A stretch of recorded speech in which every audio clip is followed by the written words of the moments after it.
নমস্কার বন্ধুরা, আজকে করে দেখাচ্ছি গোবিন্দভোগ চাল দিয়ে বাসন্তী পোলাও। এইটা করার জন্য প্রথমে কড়াই দিতে হবে সাদা তেল। দেখো আমি সাদা তেল দিয়েছি 2 চামচ মতন, দিয়ে দিলাম তেজপাতা।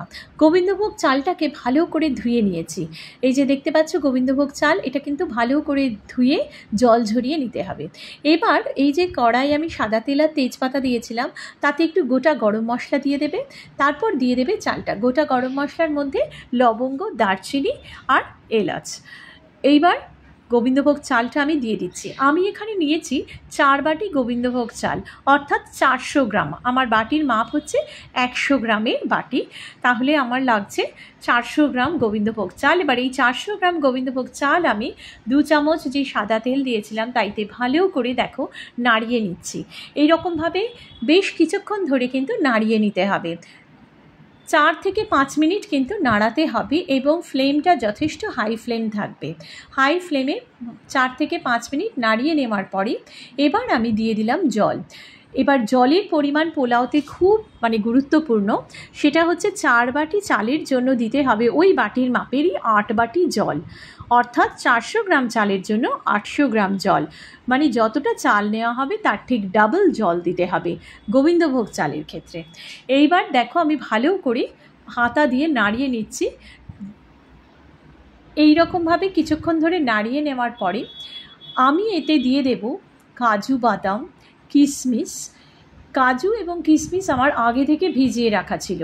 এছাড়াও তোমাদের ইচ্ছা করলে অন্যান্য ড্রাই ফ্রুটস দিতে পারো, তবে পোলাওতে কাজু আর কিশমিশের সমতুল্য আর কিছু নেই, এটা দিতেই হয়। এবার দিতে হবে চিনি। চিনির পরিমাণ হচ্ছে 400 গ্রাম চালের জন্য, অর্থাৎ আমার যে হাতাটা দেখছো এটা আমি কিন্তু 4 হাতা চিনি দিয়েছি। তো চিনিটা পরে একটুখানি দেখে নেবে, আর সামান্য একটু নুন দেওয়া হয়েছে। পোলাও একটু মিষ্টি মিষ্টি খেতে লাগে, সেই জন্য চিনির পরিমাণটা একটু টেস্ট করে নিতে লাগবে। তবে হিসেবটা হচ্ছে ঠিক এই 4 বাটি চালের জন্য 4 হাতা, কিন্তু 4 হাতা ভর্তি ভর্তি হচ্ছে চিনি, অর্থাৎ হিসেব করলে ওটা 300 থেকে 350 গ্রাম চিনি লাগবে। পোলাওটা এরপরে আমি ঢাকা দিয়ে দিচ্ছি। পোলাওটা হতে ততক্ষণে আমি আলুর দমটা করে নিচ্ছি। আলুর দম করার জন্য কড়াই প্রথমে আমি সর্ষের তেল দিয়েছি জিরে ফোড়ন আর আদা বাটা। আদা বাটাটা আমি কিন্তু বেশ অনেকটা দিয়েছি।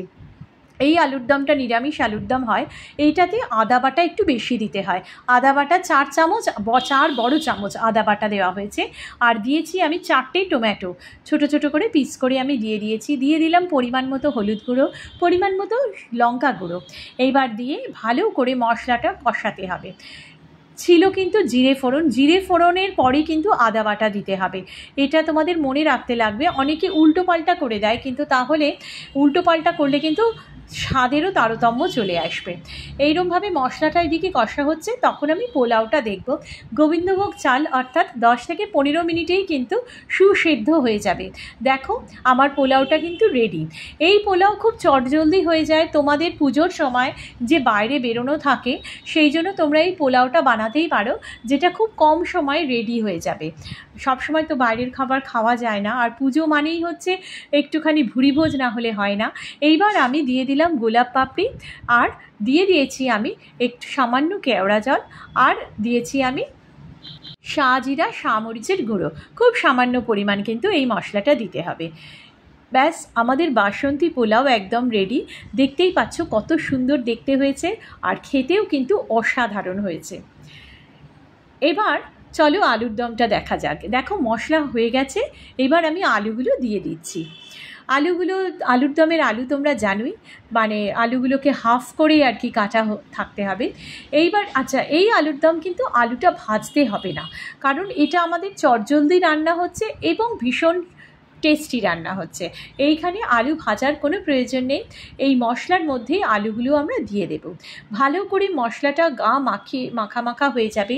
দিয়ে দিচ্ছি কাঁচা লঙ্কা, আর আমি শুকনো লঙ্কা দিয়েইছিলাম, কারণ আলুর দম একটু মিষ্টি মিষ্টি পোলাওর সাথে একটু ঝাল ঝাল আলুর দম হলে দুর্দান্ত লাগে। কম্বিনেশনটা দুর্দান্ত যায়, খুব ভালো লাগে। এবার দিয়ে দিলাম আমি 1 চামচ গরম মশলা। এইটা কিন্তু গরম মশলার গুঁড়ো আমি দিচ্ছি। এবার ভালো করে একটু নাড়িয়ে নিচ্ছি। তেলটা যখন দেখছো একটু ওপরে দেখো উঠে আসছে, দেখতে পাচ্ছ তেলটা একটু ভেসে আসছে, পরিমাণ মতো সামান্য জল, কারণ শুধু আলু সেদ্ধ হওয়ার জন্য, পোলাওর আলুর দম কষা কষা হবে, এই কারণে এখানে আমি সামান্য জল দেব আলুটা সেদ্ধ হওয়ার জন্য। আর দিচ্ছি আমি পরিমাণ মতো নুন। দেখতেই পাচ্ছ জলটা আমি কতটা দিয়েছি, খুব সামান্য জল দিয়েছি, এবং এইটা সেদ্ধ হতে মোটামুটি 15 থেকে 20 মিনিট সময় নেবে। তাহলে তোমরা যতক্ষণ যারা বেড়াতে যাচ্ছ, ঠাকুর দেখতে যাচ্ছ, তাদের জন্য কিন্তু এটা একটা দুর্দান্ত খাবার, যেটা খুব কম সময় হয়ে যায়, আর ঠাকুর দেখা তার সাথে খাবার খাওয়া দুটোই চলতে থাকে, খুব চটপট হয়ে যায়, আর খেতেও দুর্দান্ত আর খুব হেলদি। পুজোর মধ্যে যে দিনটা তোমরা নিরামিষ খাও, বিশেষ করে মহাষষ্ঠীর দিন অনেকেই নিরামিষ খায়, সেই দিন কিন্তু এরকম নিরামিষ বাসন্তী পোলাও, অর্থাৎ গোবিন্দভোগ চালের এরকম সুন্দর পোলাও, আর তার সাথে নিরামিষ আলুর দম খাওয়া যেতেই পারে, এবং সেটা খেয়ে চটপট রান্নাও হয়ে যাবে, যেটা পুরো রান্নাটাই কিন্তু 1 ঘন্টার মধ্যে পুরো কমপ্লিট হয়ে যায়। কেমন লাগলো ভিডিওটা অবশ্যই কমেন্ট করে জানিও, আর লাইক, শেয়ার, কমেন্ট করো প্লিজ। চ্যানেলটাকে সাবস্ক্রাইব করেও, যাতে এরকম চটজলদি রান্না আরও পাওয়া যায়, আর পুজোর মধ্যে আমি আরও এরকম চটজলদি রান্না অবশ্যই দেবো।